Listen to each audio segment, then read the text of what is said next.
Hi, Cerys here.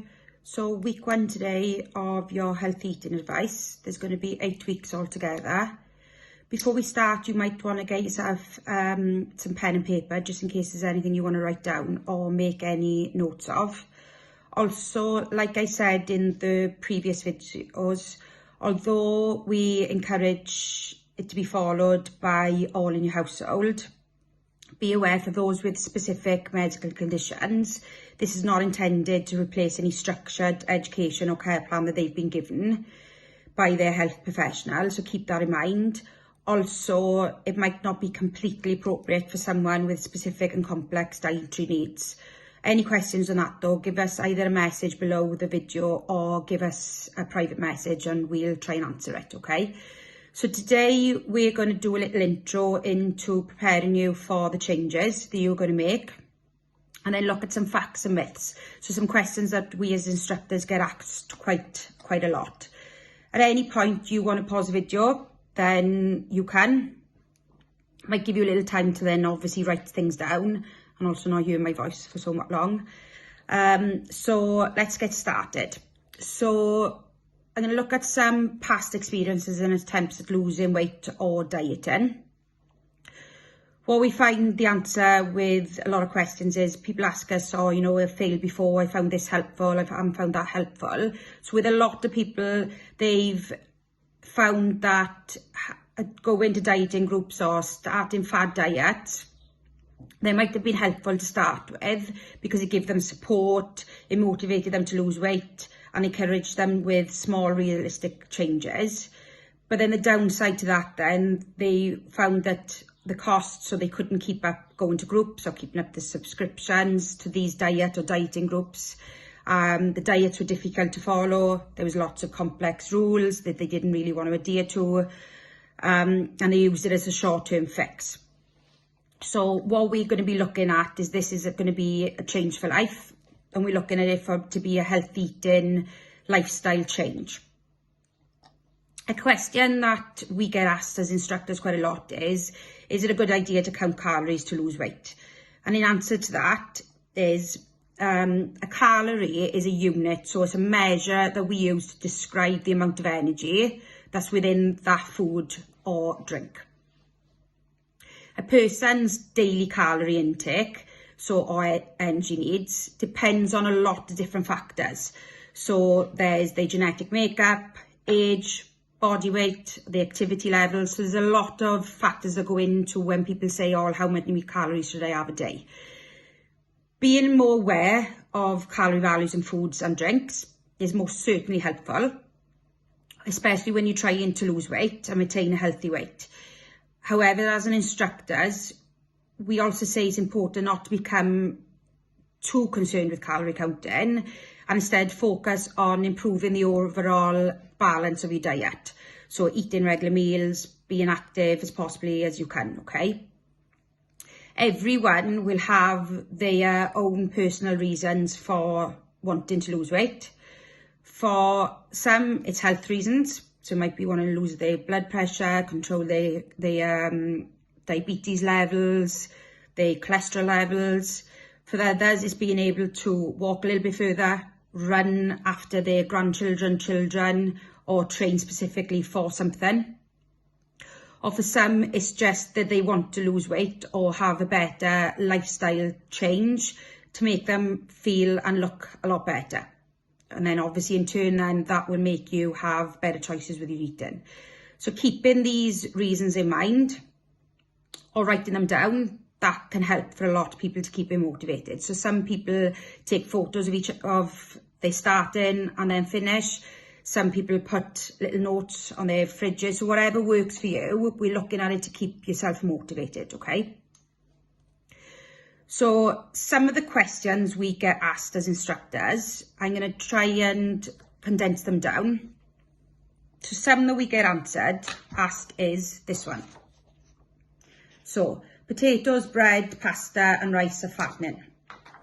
So foods that are high in carbohydrates have had a really bad time in the past couple of years.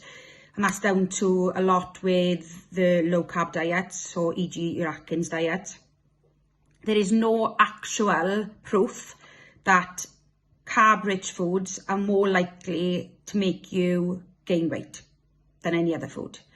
Basically, it's an excess of calories, so like we said, that energy before, that makes us pile on the pounds. And it really doesn't matter where those calories come from.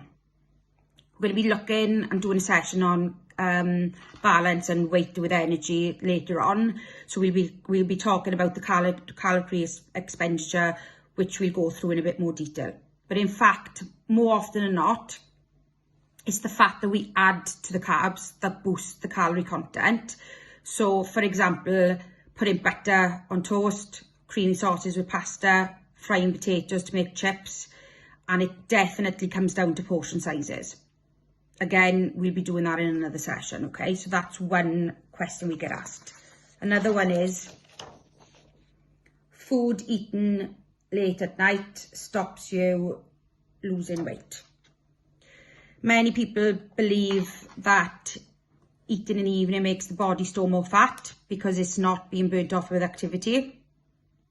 Providing you eat less calories than you burn off each day, you will lose weight. So regardless of when you consume those calories, it's making sure that you're in a deficit, basically.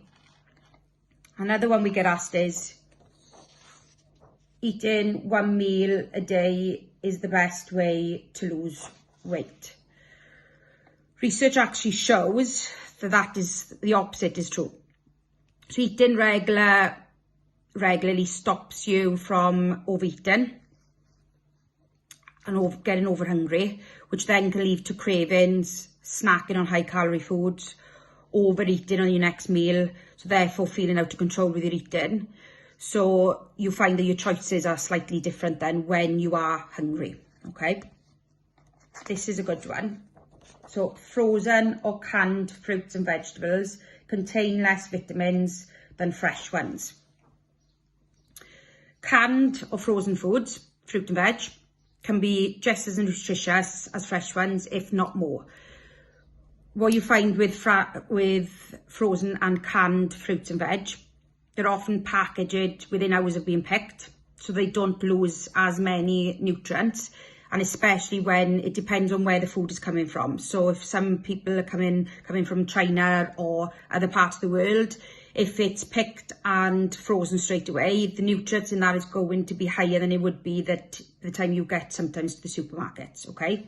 So sometimes it is actually more nutritious to have frozen fruit and veg.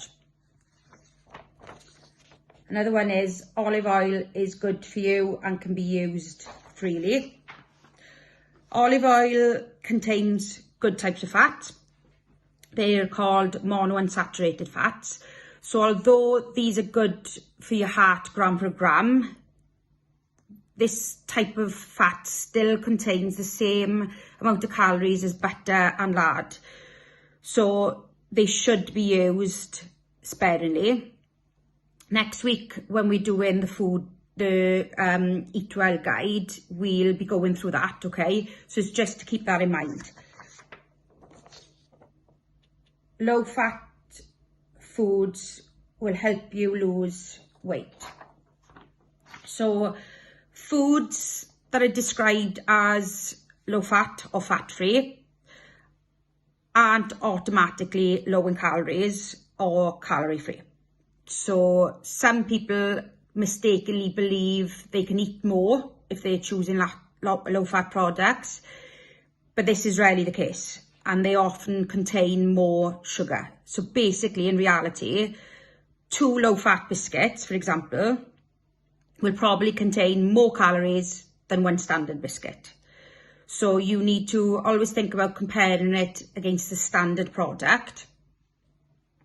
We'll be going through that with food labelling, but what you find with a lot of people, because it's got low fat or fat free, they end up eating actually more of it than it would be if they were controlling it with the standard product, okay? You've got skimmed milk has more calcium than full cream milk. Only slightly, but it has.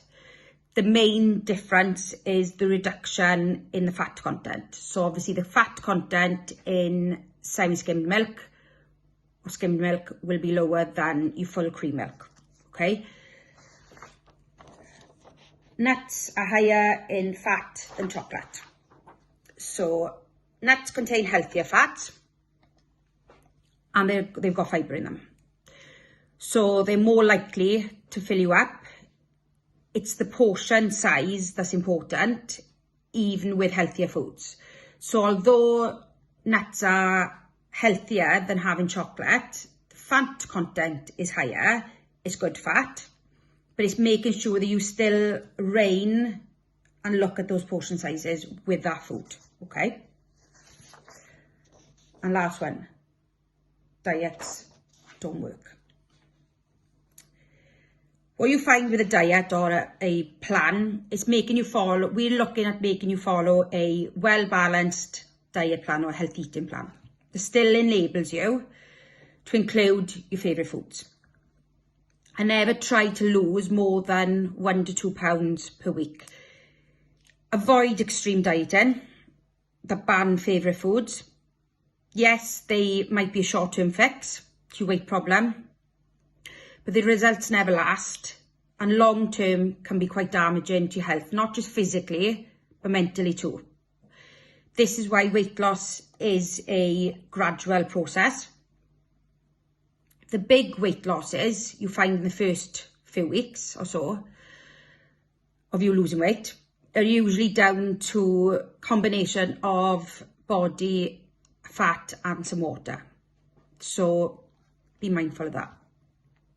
What we're looking for is change to your lifestyle for good is a key to your long-term success. Lastly, we do encourage you to do a food diary. Not everybody likes to do them, but we have found that the people who do use them find them very helpful.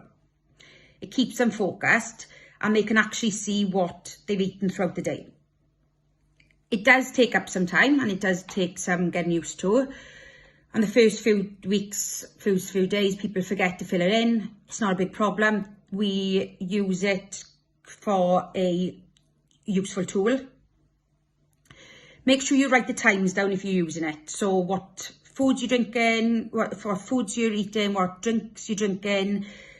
We can also sometimes see that there's a pattern happening. So this is a basic template. I've just done it on a Word document. We can ping it over to you if you want to, or what I've said to some people, just do it on a piece of paper if you haven't got a computer to print it out, and just put the days of the week at the top, and then breakfast, mid-morning, lunch, mid-afternoon, evening, bedtime, okay? And what you're looking for then is when you are eating or drinking anything, it goes in one of those boxes. Like I said about the pattern, what you'll find that some people find then, there is a pattern emerging when there's some days they're not eating as much, it's later on in the evening they're snacking, or people go, well, I don't have much sugar or fat in my diet, but then they put sugar in the tea and they're having 10 cups of tea a day, okay? But because they're writing it down, it's making you more aware of it, and you can actually see it in black and white of what you're maybe eating a little bit too much of or what you're not eating enough of, okay? You can either write it down, some people write it down in their diaries, some people put it on their phones and in their notes. You can get apps. There are apps out there if you've got any smartphones or Androids. My Fitness Plan is a good one, or my Net Diary, and you can put it in there. It's just another little tool for you to use, okay? You don't have to use it. So next week we will be doing the Eat Well guide and going through that. Thank you for watching today. Sorry for me ranting on. Any questions or any comments you want to make, please either make them below on the video or give us a private message. And we will see you next week.